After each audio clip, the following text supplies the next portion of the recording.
Sa araw ng kanyang kaarawan, nag-donate ng dugo sa Angelica. Masaya raw siya dahil naging mas makabuluhan ang kanyang kaarawan dahil sa pagtulong na makasagip ng buhay sa pamamagitan ng pamamahagi ng dugo sa mga nangangailangan.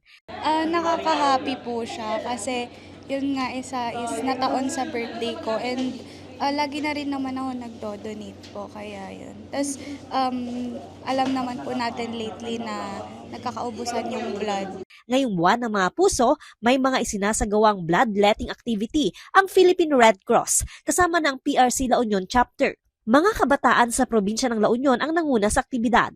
Is to encourage yung mga kabataan po natin to donate their blood, especially that they can save a life by donating just one blood unit po, no? Alam naman po natin ang mga kabataan natin is active sa sports and other organizations, and why not add donating their blood as an act of heroism para po makatulong din tayo dahil here po sa La Union, ang supply po natin ng blood is only limited and nagkukulang po minsan.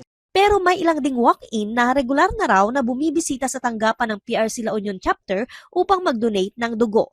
Panata na raw ito ni Pastor Rolando na nagsimula pa noong kanyang kabataan. This is my personal advocacy naman.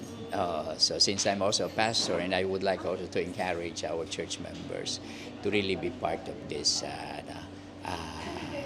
organization.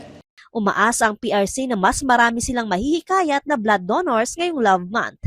Kabilang na rito ang mga nagpaplanong gugulin ang kanilang Valentine's Day sa pamamagitan ng blood donation. Joanne Punsoy, Balitang Solid North.